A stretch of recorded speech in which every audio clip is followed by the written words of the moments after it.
I spent many of my early working years on cargo ships as an engineer. On a cargo ship, the engineers are responsible for keeping their eye on everything within their scope of responsibility. From the second engineer down, they have responsibilities in the engine room for different types of equipment. So the second engineer is responsible for everything and the main engines. The third engineer is responsible for all of the generation, all of the generators, all of the air conditioning, all of the refrigeration, uh, the fresh water generation where it's needed. So the fourth engineer is responsible for air compressors and fuel cleaners, etc. And then you have the junior engineers who are responsible for all of the monitoring and collating of the detailed information which shows to everybody in the engine room that everything is running smoothly. And those junior engineers are those who are closest to the detail, closest to what should be at what level, what temperatures are within tolerance, what fuel levels should be within, what pressures in pressure tanks should be. Are they responsible for that collection of information? And if there are specific projects taking place, such as overhauling a generator while you're at sea, then the junior engineer will assist the third engineer and will also have access to the kind of manuals and tools and everything else that that third engineer requires to get his job done. But the third engineer is ultimately responsible. The chief engineer does not come down into the engine room every day.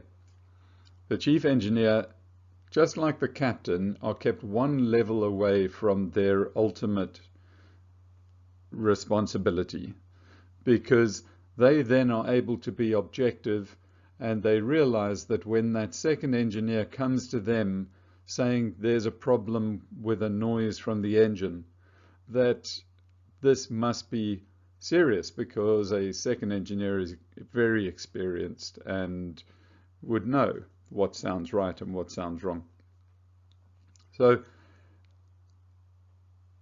compare this to our reporting within projects within our organizations. We tend to have too much focus from that sponsor, that steering committee. The amount of reporting that generally has to be done is this cadence of weekly reporting, and it's quite detailed, and it really so often only the highlights are looked at anyway, and only any risks or issues in particular. And it can be quite retrospective if the board is not actually paying attention to some of the risks, and retrospective because they're only seeing the issues. So you're creating an overhead for the project manager, you're over-engineering your reports, it's taking up more time of the board members than is necessary, if they trust that there is exception reporting between stage boundaries. So the board has agreed with the project manager in advance what the management stages will be.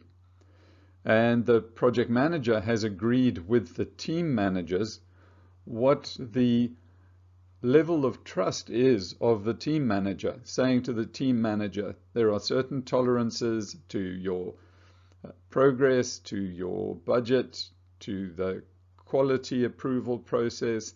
There are tolerances within which you do not have to come to me as the project manager. But if you do come to me as the project manager, it's because there's an issue. There's an exception to your tolerances. You have seen there's a problem. You've not been able to resolve this problem within your work stream, and you're coming to me as the project manager with a clearer definition of the problem as an exception, that I as project manager can put an exception report together, we can put a plan together as a recommendation, and we can go to the board. The board then knows that this is important. This is an exception between stage boundaries that they should pay attention to now, that they also are then forced into the situation of assigning responsibility for assisting the project manager to resolve the particular issue. And if the resolution of the issue requires changes to any kind of specification or budget or scope, etc., then that is what the board is there to approve. So we go from reporting every week, reporting every detail, reporting, basically we're reporting compliance and the meeting of objectives rather than only focusing on the exceptions. And it's much better to report the highlights, report the successes. You don't have to bring everyone together for that. And then operate business as usual, full steam ahead, until you get to the next port, you get to the next boundary. You are then able to look at everything and go, yes, we can proceed. And that's the purpose of exception reporting. Avoid overhead on the project managers, avoid overhead, which is a distraction to the team managers, avoid overhead to the board members who don't then have to keep coming for regular meetings only to hear that everything is on track. And that's the purpose of exception reporting.